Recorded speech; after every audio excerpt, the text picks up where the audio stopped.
Reka twongere tubahe ikaze abakurikiye akumunsi nk'uko bisanzwe muri kumwe na Naiso ubagezaho amakuru atandukanye y'akazi ndetse n'ibindi bigiye bifitiye abantu bose umumaro. Abakurikiye rero akumunsi reka tubashimire yuko mukomeza kubana natwe, kuba ubanye natwe umunsi wa mbere ushobora kujya hasi ugakora subscribe ugasangiza inkuru abandi. Uyu munsi rero tugiye kurebera hamwe ese mu Rwanda rwacu ni abahe bantu bahabwa cyangwa se bahembwa amafaranga menshi tugendeye mu bayobozi b'igihugu. Ubu rero abakaba rero tugiye kurebera hamwe mu kanya gatoya, ntucikwe komeza usangize iyi nkuru abandi ukore subscribe. Niba utazi amakuru nk'ayo ngayo, akenshi tugiye kujya tubagezaho ayo makuru meza kandi y'ingenzi. Tugiye kuba tubagezaho amakuru y'ibigo bigiye bitandukanye, imishahara yabo ndetse n'uburyo wakoresha kugira ngo ubashe kubonamo akazi. Ese ababonyemo akazi bagiye babigenza bite? Ibi byose rero nibyo tugiye kujya turebera hamwe mu biganiro. Icyo usabwa ni ugukora subscribe, gukora like ndetse na comment hasi kugira ngo ubutaha tujye tubakorera ibiganiro ndetse twuzuze n'inshingano zacu. Kuri ubu rero mu gihugu cy'u Rwanda harimo umuntu umwe rukumbi navuga yuko ari uhedinze igihugu cyose, akaba ari perezida wa repubulika, akaba ari nawe uhembwa amafaranga menshi ndetse akaba agenerwa n'ibindi byose bigiye bitandukanye. Nk'uko rero tubikesha iteka rya perezida nimero 004/01 ryo kuwa 16 z'ukwezi kwa 2017 rigena ingano n'imishahara n'ibindi bigenerwa abanyapolitike bakuru b'igihugu n'uburyo bitangwa, byasohotse mu igazeti ya leta nimero idasanzwe yo kuwa 23 z'ukwezi kwa 2017 rigaragaza ingano n'imishahara abanyapolitike bakuru b'igihugu bahabwa ndetse n'ibindi bibaherekeza iyo mishahara. Iyo gazeti rero akaba ari tugiye gukoresha kugira ngo tubashe kubagezaho ibigenerwa cyangwa se ibyo perezida wa repubulika agenerwa, ndetse turebere hamwe imyanya 5 cyangwa se abayobozi b'igihugu bari mu myanya 5 ya mbere ihembwa amafaranga atubutse ndetse bagenerwa n'ibindi byose turagenda tubinyuramo. Komeza ukore subscribe, ukomeze usangize n'abandi, mu kanya turakomeza. Nk'uko rero twari tumaze kubibabwira, ku muntu cyangwa se ku mwanya wa mbere mu gihugu cyose umuntu uhembwa amafaranga menshi ni perezida wa repubulika y'u Rwanda, aho ahembwa amafaranga, ubwo ni amafaranga mbumbe angana na miliyoni 6,102 n'amafaranga 756 ya buri kwezi. Perezida wa repubulika kandi agenerwa imodoka 5 z'akazi buri gihe ari ngombwa, kandi byose byishyurwa na leta. Ikindi kandi ahabwa amafaranga yo kwakira abashyitsi mu rwego rwose rw'akazi ari gukoreramo, ahabwa uburyo bugezweho bw'itumanaho ya telefone. Ikindi kandi ahabwa amafaranga angana na miliyoni 6,500 yo gukoresha mu rugo. Aya ni amafaranga yo gukoresha mu rugo, nta hantu ahuriye n'amafaranga y'umushahara w'ukwezi. Ikindi kandi ahabwa uburinzi buhoraho. Uwo ni perezida wa repubulika, ngira ngo muramuzi, niwe uhembwa ayo mafaranga miliyoni 6,102 n'amafaranga 756 y'u Rwanda. Turaje turebere hamwe rero ku mwanya wa kabiri ninde uzumukurikiye.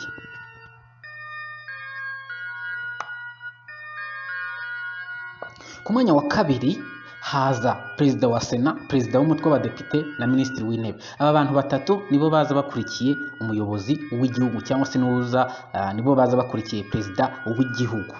Perezida wa sena rero nk'uko muri kubibona, cyangwa se perezida w'umutwe w'abadepite na minisitiri w'intebe, buri bose bagenerwa amafaranga angana na miliyoni 4,346 n'amafaranga 166 y'u Rwanda. Miliyoni 4,300, mwumva ko ari amafaranga menshi ya buri kwezi.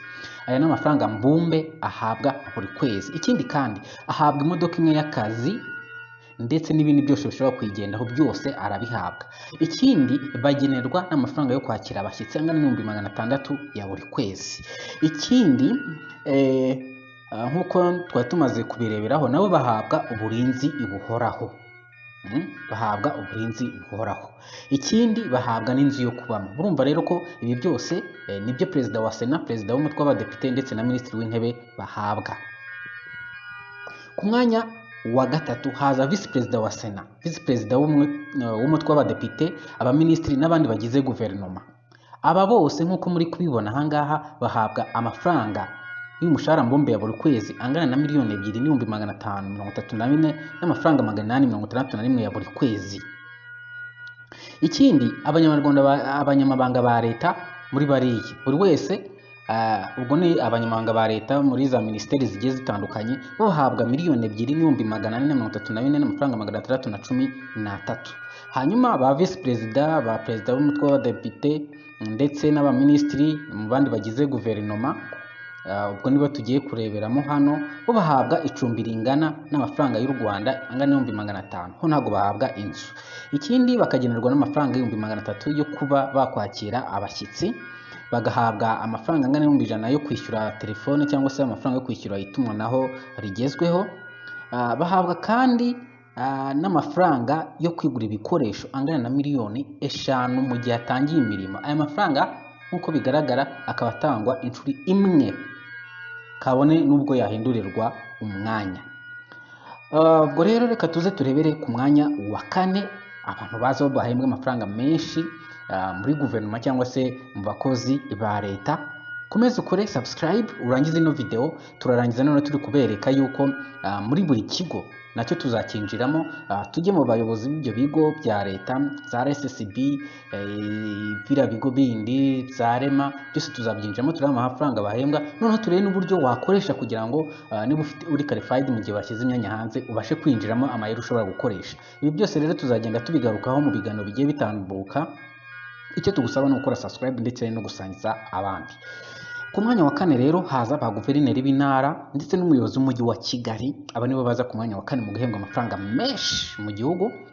Aba bahembwa amafaranga angana na miliyoni 2,434 amafaranga 613. Abangaba babanganye n'abanyamabanga nshingwabikorwa cyangwa se abanyamabanga bahora muri za minisiteri za leta, kuko nabo twabonye yuko bahembwa miliyoni 2,434 n'amafaranga 613. Buri wese agenerwa rero ibi bikurikira: hari amafaranga y'icumbi angana n'400,000, ubwo barakodesherezwa 400,000 bibaha buri kwezi.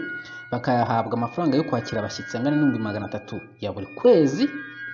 Bagahabwa kandi 100,000 y'itumanaho rya telefone yo mu biro, ndetse bagahabwa 40,000 y'itumanaho rya telefone igendanwa. Aha ngira ngo ho murimo murabyumva.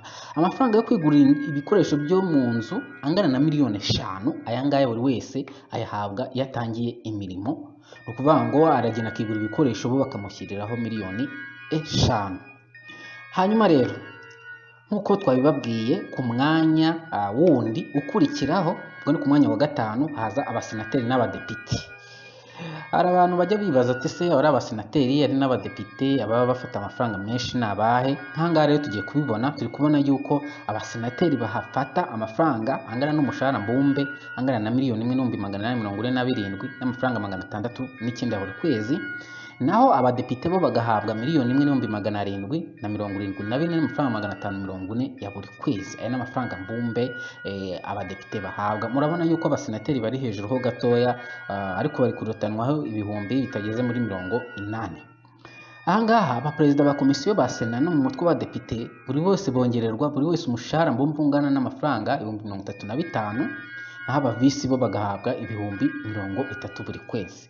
Ni ukuvuga ngo rero bo hiyongera hariya amafaranga iyo twavuze hariya hejuru. Reka turebe ibindi rero abadepite n'abasenateri bagenerwa. Hari amafaranga y'icumbi angana n'1,150 bahabwa buri kwezi. Hari perezida na visi perezida wa komisiyo bagenerwa amafaranga y'u Rwanda angana n'70,000 y'itumanaho rya telefone. Noneho buri musenateri na buri mudepite bagenerwa amafaranga 50,000 ya buri kwezi y'itumanaho ya telefone igendanwa. Amafaranga y'u Rwanda angana n'35,500 ya buri kwezi yishyurwa ifatabuguzi rya internet igendanwa kuri buri mudasobwa, kuko bo baba bafite mudasobwa, ariko bo babishyurira ariya angana n'35,400 ya buri kwezi.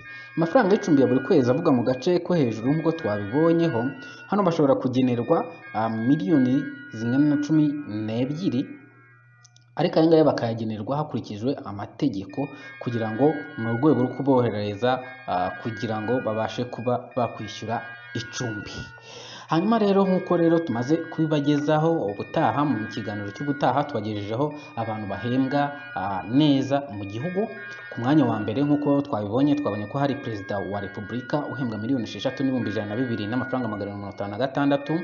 Ku mwanya wa kabiri hakaza perezida wa sena ari kunganya na perezida w'umutwe w'abadepite ndetse na minisitiri w'intebe, bose buri umwe uhembwa miliyoni 4,346. n'N156, aya n'amafaranga mbumbe. Hanyuma ku mwanya wa gatatu hakaza visi perezida wa sena, ba visi perezida b'umutwe wa depite, abaminisitiri n'abandi bagize guverinoma, aho bahabwa amafaranga miliyoni 2,434 n'amafaranga 613. Ku mwanya wa kane hakaza abaguverineri b'intara n'umuyobozi w'umujyi wa Kigali, aho buri wese agenerwa miliyoni 2,434 n'amafaranga 613. Hanyuma ku mwanya wa gatanu twaje kubona yuko haza abasenateri n'abadepite, aho abasenateri bahabwa amafaranga miliyoni 1,847 n'amafaranga 669, hakiyongeraho kandi n'amafaranga 35,000. Naho ku bajyanye n'abadepite bo twabonye ko bahabwa miliyoni 1,774 n'amafaranga 540, ndetse hakiyongeraho n'amafaranga angana n'ibihumbi 30 ya buri kwezi yiyongera ku mushahara mbumbe. Nk'uko rero twabibabwiye, iyo akaba ari imyanya 5 myiza cyane yo mu rwego rw'igihugu, ndetse n'ibyo abayobozi bagenda bagenerwa. Ubutaha rero turagaruka ku kiganiro aho turagera mu bigo bya leta, aho turajya muri za RDB, tujye kureberamo ibijyanye n'imishahara yabo. Hanyuma tujye muri za komisiyo zigiye zitandukanye, tujye muri za RURA, tujye muri za NAYEB, aho hose za RICA, REST, muri statistique, REB, RPPA, CNLG, LARIGA, aho hose turaza kugeramo no muri RBC, CHIB. Buri kigo tuza tukijagajaga ku buryo uzajya uvuga uti se ngiye kwa prayinga muri iki kigo, menye amafaranga bazajya bahemba, menye n'ibizajya bigenerwa umukozi. Hanyuma menye ikindi cya nyuma cy'ingenzi muzajya mumenyeraho, ni ukumenya uburyo noneho ese aka kazi nzakabona nte mu gihe bazaba bashyize imyanya hanze. Aya ni amabanga yose rero tugiye kujya tuyabagezaho, ariko ibijyanye n'amabanga byo tugiye kujya